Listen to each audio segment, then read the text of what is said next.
Congratulations. Thank you. On the birth of your new baby.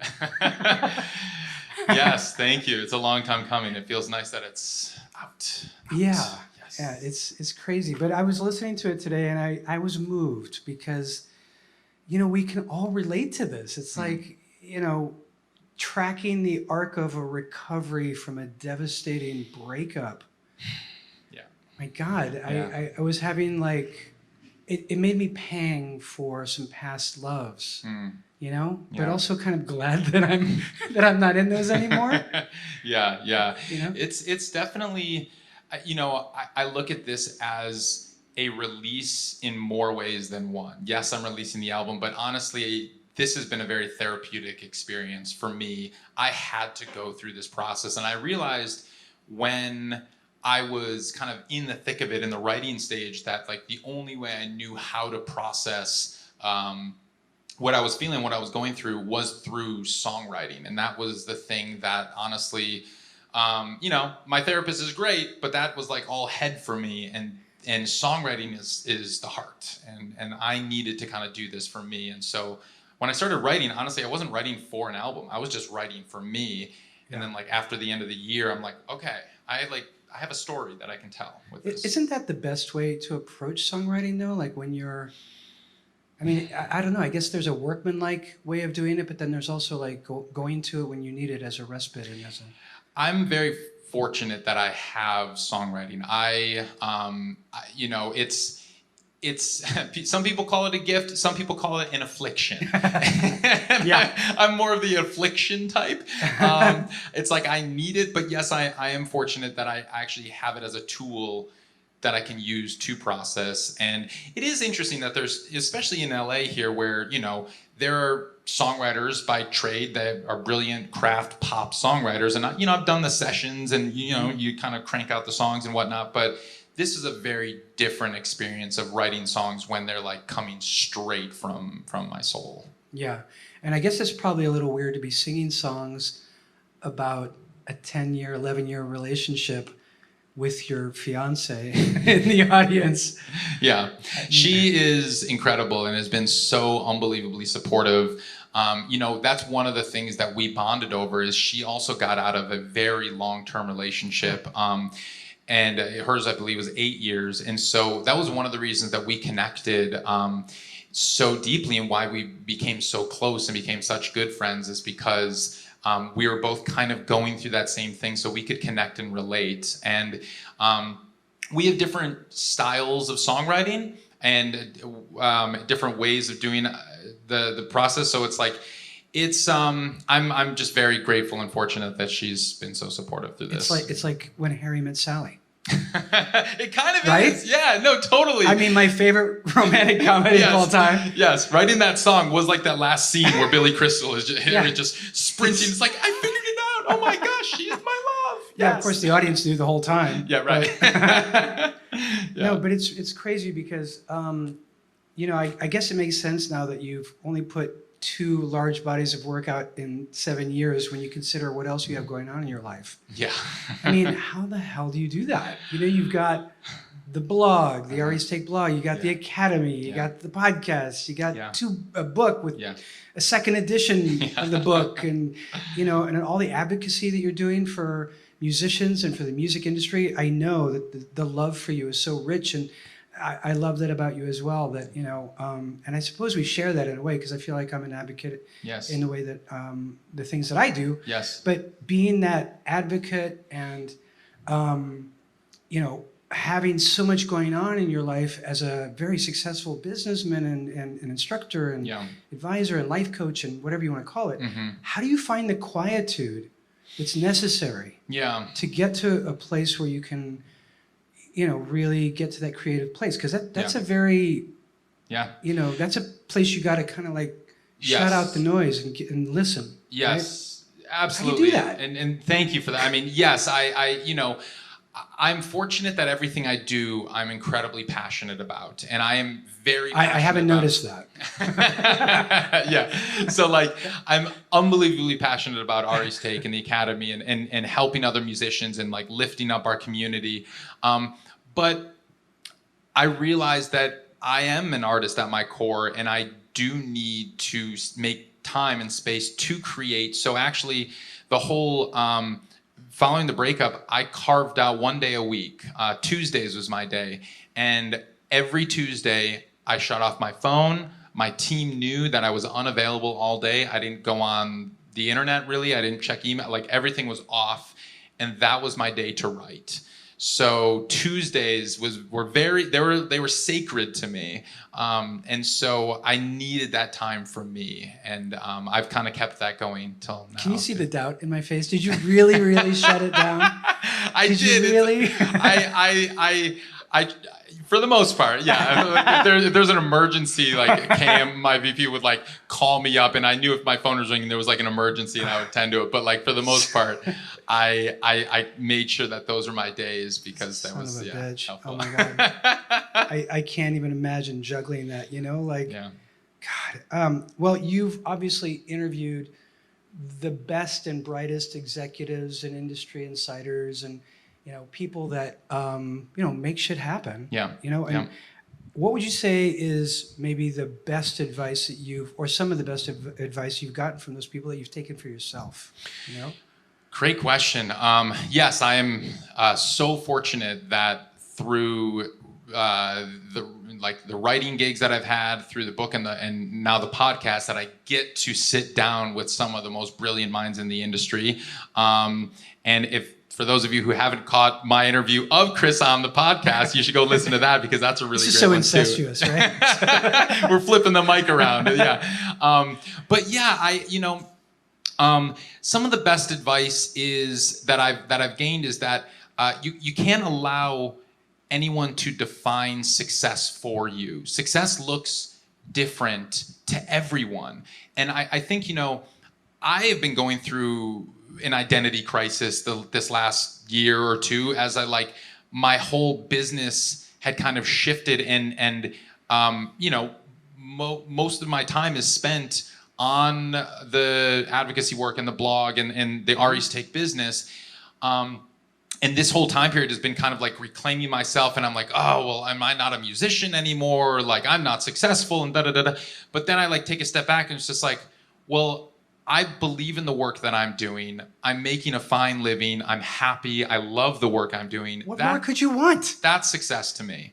So I'm fortunate, but it takes a long time, I think, for a lot of people to come around to that, especially when we're in an age of numbers. Mm-hmm. And if you don't have a gazillion streams on Spotify or a bazillion followers or engage likes or views or whatever, people will put their nose up at you and be like, well, you only have 10,000 followers, and it's just that's not real.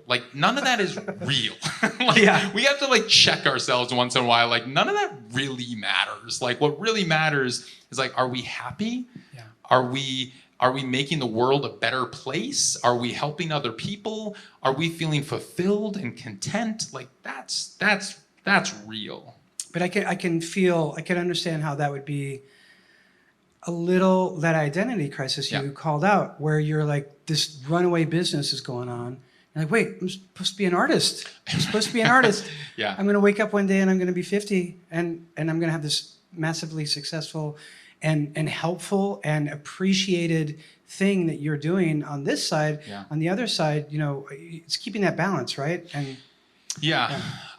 no, you're right. And I've only recently come to peace with that I am. Congratulations. Thank you. That's a lot. That's a lot. Yeah, and it's a very recent development. As of a few weeks ago, I'm telling you, releasing the first single of this record was a major. I mean, Annabelle can attest to this. Was a major identity crisis for me. It was the first time releasing music again, and such intimate, personal music. And before I kind of went back into my old self, my old brain is just well, I have to do this and I got to do it this way. And then oh, no one's responding the way it should be, And then I had to check myself. Just wait a minute. My life is so different right now than it was 7 years ago when I released my last album. And, and I realized this is just, it's an offering. It's not a demand.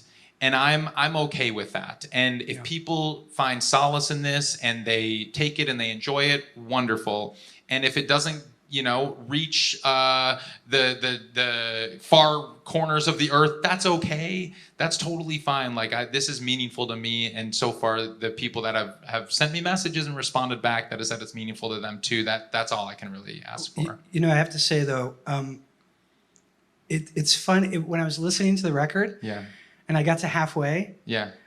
Which is the uplifting, the sort of the good news part of the record, the sort of feel good, Annabelle's in my life thing now. Yeah. The lyric, there's a lyric in there that I'm just gonna read it. Uh-oh. You're in a job you hate, but every week making plans, you're better than this circumstance. You've had a shitty year, but soon you'll be a star. That sounds like something right out of your blog, like out of your book. I was Ari's taking her a little bit. I was definitely Ari's taking her. I was laughing out loud in the car when I was listening to that. I was like, yeah. That's Ari. Yeah, right. He's a cheerleader. He's like, right before, so Annabelle played school night, like weeks before quarantine. And for months leading up to that, once she booked school night, for months leading up, we met every Sunday. It was our day to prep and plan for school night. Who are we going to get there? How are we going to make this show incredible? Who are we going to invite? Like, how do we capitalize on this? So it was like we were meeting as friends, but also just to kind of like get ready for that event and that night, because it was so important. And so that was kind of that, every week we're making plans kind of line. God, I love that. Yeah. Well, thank you for putting so much care into the school night performance. Of course, it's important. I mean, you've developed and built up such an incredible, prestigious night that is so well respected, and it's one of those things that it's something I looked forward to. I looked forward to going to most Mondays.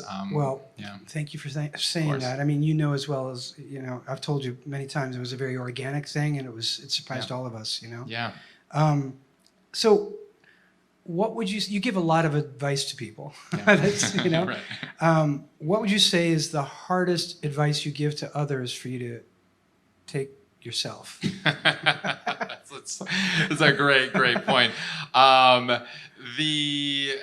It's that the numbers don't matter. Like I was just talking about before. Okay. Like I So they still do matter to you sometimes? I try not to let them matter. It's like, I don't like when Spotify is defining my self-worth, and the fact that like I haven't been anointed by the playlist gods at Spotify, and that like the first couple singles that I released didn't get included in any major editorial playlist. Like, yeah, that was a bummer. And I was like, man, well, what the hell? Like, and so then I start to go down a rabbit hole of like, well, it's not worthy and it's not good and it's not, but it's like, well, no, it doesn't really matter. Like, it is resonating with people, and I'm receiving direct messages mostly from people that saying that it is resonating. But it is hard to see that, I release a song and it gets a few thousand streams, and like I think, oh man, that should be a few million. Like, what the hell? But then I take a step back. I'm like, wait a minute, that's a few thousand people that are like really resonating, and then someone like sends me a message like, yeah, I listened to this song 25 times and I'm like bawling right now because it like was so meaningful to me. I'm just like, okay, like I got to check myself. Yeah. But it's hard. It is very hard. Yeah. I mean, Driftin', I love the vibe of that one. And Guard, I think Guard could be like a country hit. Like that's just really. Thank you. Fabulous. Thank you so much. I'm looking for questions, but I see mostly comments and thanks and adoration. Oh, okay. Nice. Maurice West says, the truth is that you are more relatable to many of us and love your message because there are so many paths to success, unique for each individual. Thank you, Maurice. Chaz Lyons, which is funny, Chaz Lyons or Lyons, I went to college with somebody, Chaz Lyons. Nice. Truly passionate man and giving person that shares his insight and best advice to everyone. How to be successful. Then performs a great live performance as a musician that walks his talk. What a beautiful visual performance. I'm grateful and moved by Ari. Oh, thank you so much. Thanks, That's really nice to hear. Very, very cool. Hard to find genuine human beings these days. This is so refreshing. Oh my gosh. Thanks, Lowbrook, for saying that. where I'm gonna guess the answer to this, but I'll probably be wrong. Lowbrook is also saying, where's the first venue you played? Can I guess? Like ever or in LA? I think ever is just ever. Oh, guess. I'm gonna guess. Okay. Well, probably your parents' living room. Of course. Yeah, I put on a lot of shows for my parents. Yes, and they're tuned in tonight. Hi, Mom. Hi, Dad. Thank you for that. Are they in Wisconsin? They are in Wisconsin, yes. Where in Wisconsin? Madison. In Madison? Yeah, they're coming. So you were actually born in Madison? I was born in Milwaukee. Okay. We moved around a little bit and then went to middle and high school in Madison, and they're still in Madison. Okay. But yeah, you know, my parents were at all my high school band performances. Like I was in a ska funk something or another band in high school, and you know we were playing all the local teen like club venues and whatnot, and like we got like one official gig in high school. It was at like a tavern where we played for free for pizza, and like we stuffed it with underage kids, and the owners were freaking out because they're like, wait a minute, nobody's buying alcohol. What's happening here? Like, that was your crowd. Right? But, yeah, we packed it in, but you know. So yeah, but my parents have always been there and dancing and been very supportive. But my first gig ever as a singer-songwriter, it was my freshman year in college. I went to the University of Minnesota, and it was just at a coffee shop in Minneapolis. And I like walked in and I saw some dude playing there, and I asked the barista like, "Hey, can I get a gig?" And I'd never played as a solo artist before. And I was just like, I was writing a lot of songs that freshman year of college in the dorms. And he's like, "Yeah, how's October 15th? And I was like, "Oh my gosh, okay, I have a gig." And that was my first gig ever. And it just kind of, I realized at that gig that it's like, wow, this is something I want to do. Yeah, you got the bug. Yeah. Well, this place used to be a coffee shop. That's right. That's right. So let's see here. Victorious 3000 says, "I like your priorities." Kelly Schatzer also chimes in, "I love that mindset. Success is what you define it to be." Yes. By the way, Sharon Golden asked one of the questions I asked earlier. I have to give her a little shout out for the question about advice you've gotten from executives. Hey, Sharon. Best advice that you used from them. You know, I'll say, you know, when you first started to, because I know you went to like music business school, right? Mm-hmm. For like 3 semesters or something like that? Yeah, I only went to the University of Minnesota for 1 year. I was going there as to be a high school band director. I realized very quickly I didn't want to do that. I transferred. I first sat my parents down and told them that I was dropping out of college to become a rock star. They both cried. They're like, "That's not okay." Like, every Jewish parent's dream to have their kid come to them and be like, "I'm dropping out of college to become a musician." Sweet. So we like compromised. We found this music industry school. It was just a associate's program, and so I was in and out in 3 semesters, so it was very quick. But I studied music business, songwriting, jazz trumpet, and stuff there. Yeah. You know, I thought because it was only 3 semesters, I thought that was like, you're like, this is crap.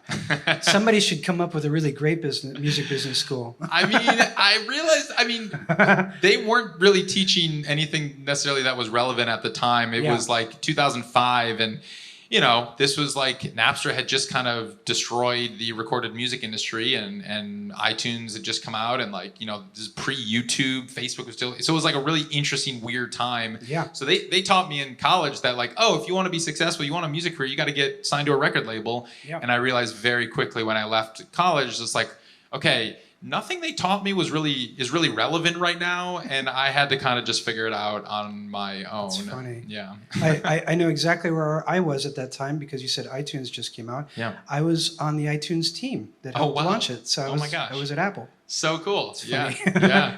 Changed the industry. It did. Yes. Yeah. Steve Jobs, we miss him. Yeah. Success is the progressive realization of a worthy goal, says John Blackburn. There's a lot of like totems and really wonderful statements and affirmations on here. I like this. I'm not seeing a lot of questions. Inspiring chat box. Yeah, they're mostly insights and things like that. What does ATA mean? Oh, Ari's Take Academy. Oh yes, of course. Yeah. See, I always call it Ari's Take. I don't call it ATA. Yeah. So that's what you guys call it? It's a shorthand. We call it ATA. Yeah, Ari's Take Academy. Hey, welcome to ATA. Yeah, right. wish I was there in person. More duets with you and Annabelle. Hey. Is that coming? Might be. I don't think she's going to allow me on her songs, but I'll write more songs that she can sing on. No, are you guys writing songs together at all? We don't really. Well, Is that where the line is? We wrote a beginning of one. I mean, we have very different writing practices, and I think it's pretty sacred for both of us. And she calls it the womb, her studio that she goes to. So she goes to the womb and she writes there, and then I have my space. Is it her bed womb or is it her dining womb? No, it's a lockout. It's a rehearsal womb. Yeah. Rehearsal womb. Right. Leonard Cohen. I understand that he said that the place where I go to write songs, nobody wants to go there with me. I mean, that's accurate. Yeah.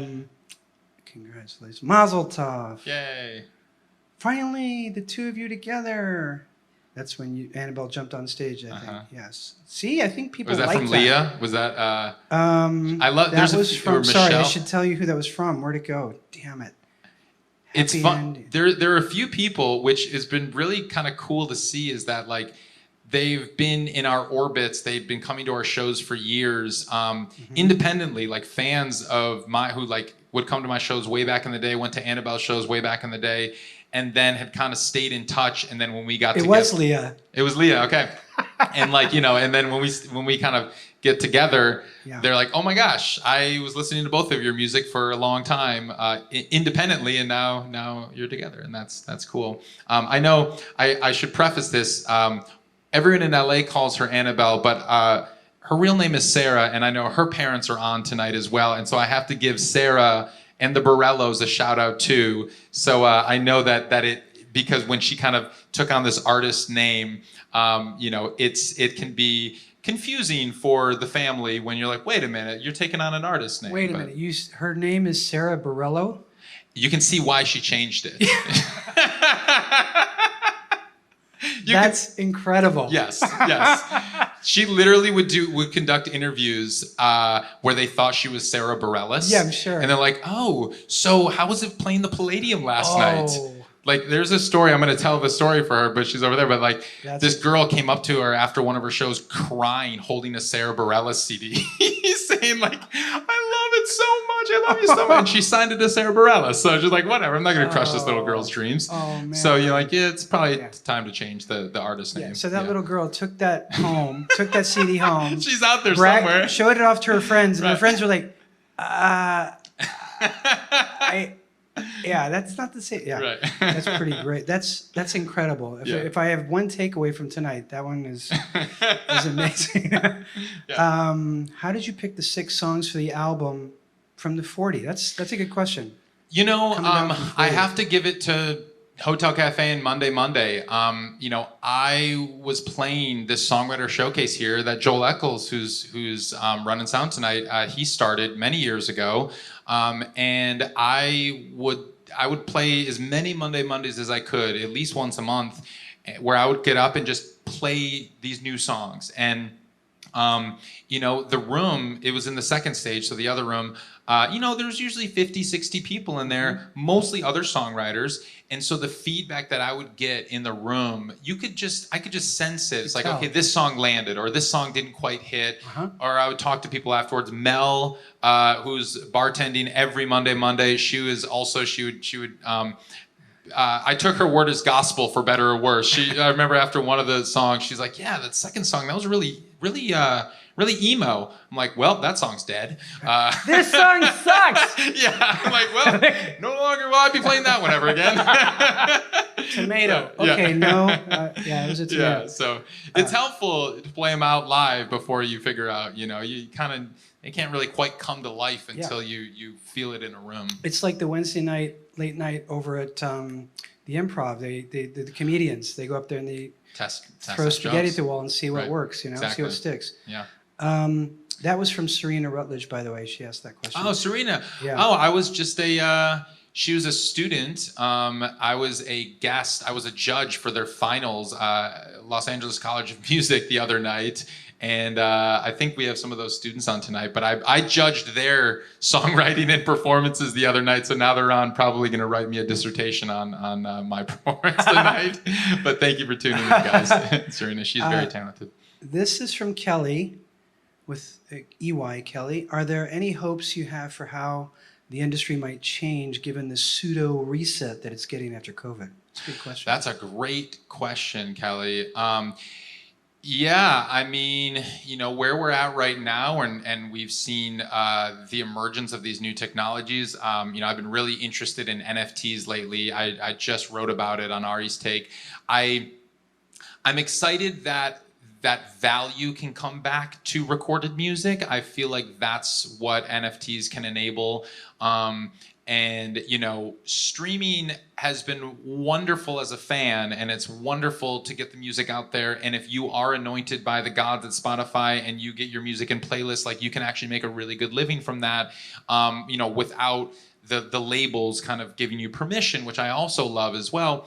But I think, it's hard to measure the impact that a song has on someone when you're just looking at streaming numbers. Like, I don't know if one stream was someone who is bawling over this song who had just changed their life, or if one stream was someone who listened on a playlist for 37 seconds and hit skip. Like, we don't really know the impact, but I'm excited for these new technologies that can enable, like NFTs, that can enable fans to show the level of impact monetarily, and also show that some of this art is resonating deeply with them.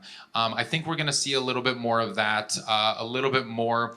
Live music is going to come back with a vengeance, I believe. It has to. We are itching, and I think it's going to continue with this hybrid of live stream, live music. I think now that the hotel has figured this out, they're probably going to be able to sell tickets to people all over the world for the shows that happen here. I think that's going to be pretty cool too. Exactly. We're going to do school night like that too. We're going to put it up online too. I love it. And I think there's going to be a lot of gratitude for live performances. People are going to go to these shows and be like, thank you, the gratitude, like you said, the vengeance of, people will be buying tickets and stuff. Eugenio Gabella, when is the next book coming out? Oh gosh. Well, I had planned to stick to a 3-year release schedule where every 3 years I would come out with a new edition. That would mean that this fall I would write the next edition and it would come out next year, because it takes about a year through the writing and editing and printing process. That's not going to happen this year because we don't know what the industry is really going to look like. And there's a lot that's shifted, but I think I'm going to wait probably another year to let things settle into place so we know what's happening.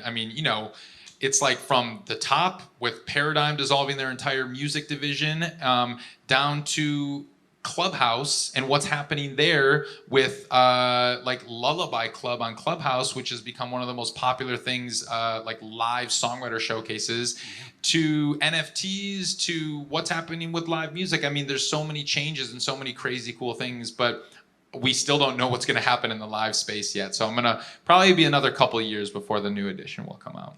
Okay. Well, Stacy is saying, that makes sense. Yeah. Ari, any chance you'll release some of the other 40 songs? This material is so deep, and I can only imagine there are beautiful gems we might want to discover. Oh, thanks, Stacy. Maybe. The box set? What's that? The box set? The box set, yeah. I'll release some of them as an NFT, and then you can bid on them and auction them off for $1 million. Yeah, but that is an interesting thing, though, because those 40 songs were kind of growing out of, heartache and a painful part of your life. And do you want to even revisit them? Honestly, not really. Yeah. I appreciate that, Stacy, and I appreciate that there is that there. But this has been to be totally frank, has been a challenging process from the writing to the releasing to everything. I'm excited to be on the other side of that. But that being said, when I start playing shows again and I'm building out the set list, some of them might work themselves in there, and maybe we'll do some live recordings or something like that. But yeah. More duets still with Annabelle. Your voices sound good together. Oh yeah? Yeah. Thank you. I mean, okay. You know, I heard him on top of a rock song at the ending of a rock song, but yeah. You know, do you guys sing together, even though you don't write together? I mean, like around the house fun, and stuff? Yeah, we dance a lot together around the house. Yeah? Well, that's one of our favorite pastimes is we put on music and dance around the house. And we'll sing sometimes. They're usually goofy, made-up songs about pasta or something like that. But, you know... Well, I want to hear a little bit of that. Rigatoni. Okay, we want to... she's a mean cook. She comes from an Italian background, so she can make a mean pasta. That's right, Borello. Borello. Well, I think that's the extent of it. Cool. Happy anniversary! Thank you for supporting songwriters, says Larice West. Awesome. Yeah, hey, just lots of congrats, man. Everybody loves you. Beautiful. You're so freaking lovable. I mean, Thank you. You know, the first time I met you, I fell in love with you. You know, really, the passion that you have for, you know, this town and not just this town, but just artistry and people who pour their hearts and souls into the world of music.